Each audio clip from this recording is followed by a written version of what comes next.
Red light area सभ्यता और संस्कृति के विकास के साथ वेश्यावृत्ति का ही पूरी दुनिया में चरम उभार हो चुका है। पोस्ट मॉडर्न सोसाइटी में वेश्यावृत्ति के अलग अलग रूप भी सामने आए हैं। रेड लाइट इलाकों से निकल रही वेश्यावृत्ति अब मसाज पार्लर और एस्कॉर्ट सर्विस के रूप में फल फूल रही है। देह व्यापार का धंधा कमाई का चोखा जरिया बन चुका है। गरीब और विकासशील देशों में जैसे भारत, थाईलैंड, बांग्लादेश, नेपाल आदि में सेक्स पर्यटन का प्रचलन शुरू हो चुका है।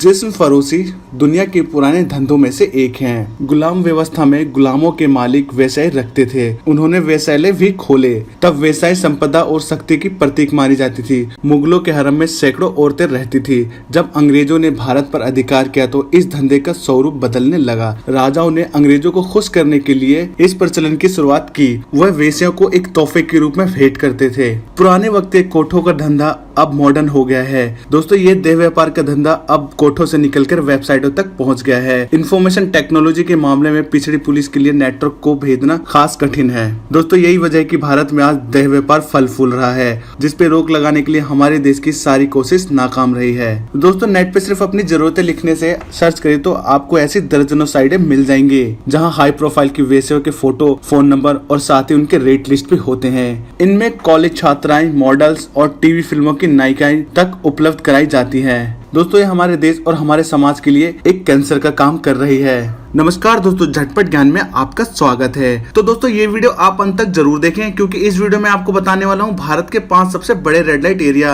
और अगर दोस्तों आप हमारे चैनल को पहली बार देख रहे हो तो हमारे चैनल को जरूर सब्सक्राइब करें और साथ ही प्रेस करें उस बेल आइकन को, ताकि ऐसी अपडेट आपको मिलती रहे। तो दोस्तों यूँ तो वेश्यावृत्ति हर देश के लिए एक सबसे बड़ी समस्या है और हर देश की एक चुनौती है। फिर भी ये देह व्यापार का खेल हर देश में फल फूल रहा है। तो दोस्तों मैं बताता हूँ आपको भारत में 5 सबसे बड़े रेड लाइट एरिया। तो दोस्तों नंबर 1 पे है कोलकाता। दोस्तों एशिया का सबसे बड़ा रेड लाइट एरिया कोलकाता के सोनागाछी में है। एक अनुमान के मुताबिक यहाँ करीब 11,000 वेश्या कई सौ बहुमंजिलीय इमारतों में देह व्यापार का धंधा करती है। दोस्तों ये इलाका उत्तरी कोलकाता शोभा बाजार के समीप स्थित चितरंजन एवेन्यू में है। दोस्तों यह बात जानकर आपको हैरानी होगी कि इस धंधे से जुड़ी महिलाओं को यहाँ के सरकार ने लाइसेंस भी दिया है। आपको एक और बात बताते चले कि भारत में जिस्म फरोशी का धंधा लगातार बढ़ रहा है। सन 1956 में पीटा कानून के तहत वेश्यावृत्ति को कानूनी वैधता दी गई है, पर 1986 में इसमें संशोधन करके कई शर्तें जोड़ी गई। इसके तहत सार्वजनिक सेक्स को अपराध माना गया। इसमें सजा का भी प्रावधान है। तो दोस्तों भले ही कानून ने इसको अलाउ कर दिया हो,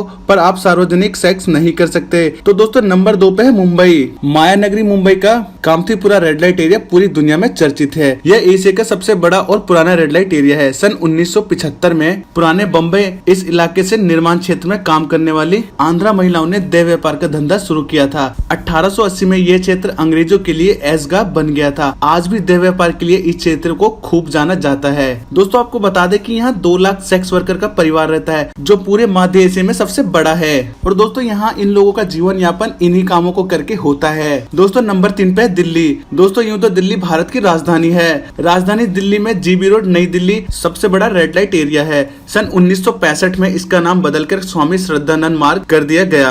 मुगल काल में इस क्षेत्र में कुल 5 रेड लाइट एरिया यानी कोठे हुआ करते थे। अंग्रेजों के समय इन 5 को एक साथ कर दिया गया था। उसी समय इनका नाम जीबी रोड पड़ा। यहाँ देह व्यापार का सबसे बड़ा कारोबार होता है। नेपाल और बांग्लादेश से बड़ी संख्या में लड़कियों की तस्करी करके कोठों पर लाया जाता है। दोस्तों ये भी एक बहुत बड़ी वजह कि कई देशों से लड़कियां गायब होती हैं और उन्हें जबरदस्ती इस काम में लगाया जाता है, जो कि ऐसा नहीं करना चाहिए। दोस्तों जीबी रोड के बारे में और भी बातें आपको बता दें कि जीबी रोड में वर्तमान में एक ही कमरे में कई कैबिन बने हैं, जहाँ एक साथ कई ग्राहकों को हैंडल किया जाता है। यहाँ समय समय पर दिल्ली पुलिस छापा मारती रहती है, ताकि किसी को बिना उसके मर्जी के इस नर्क में ना धकेला जाए। तो दोस्तों बारी आती है नंबर 4 की। दोस्तों नंबर 4 पे मध्य प्रदेश। दोस्तों मध्य प्रदेश के ग्वालियर में रेशमपुर इलाका देह व्यापार के लिए जाना जाता है। सिंधिया परिवार की इस सरजमी पर इस कारोबार में विदेशी लड़कियों के साथ मॉडल्स, कॉलेज गर्ल्स, बहुत ऊंची ऊंची हस्तियां भी शामिल हैं। दोस्तों यहाँ पे दलालों की पहचान करना बहुत मुश्किल हो गई है। आपको बता दें कि इस कारोबार को चलाने के लिए बाकायदा ऑफिस भी खोले जा रहे हैं। इंटरनेट और मोबाइल पर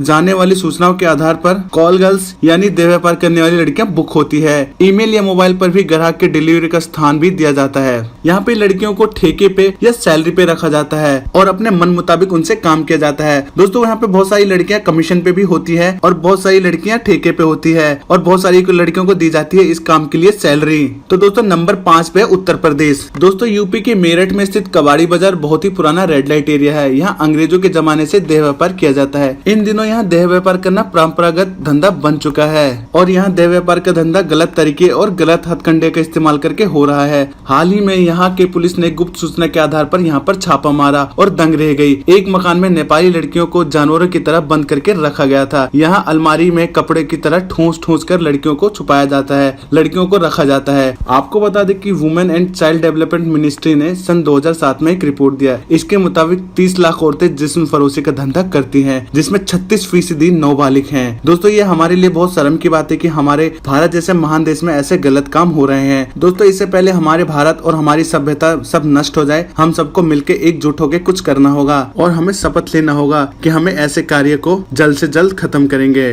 तो दोस्तों बस आज के लिए इस वीडियो में इतना ही। दोस्तों जल्दी मिलूंगा आपसे अगली वीडियो में, तब तक के लिए जय हिंद जय भारत।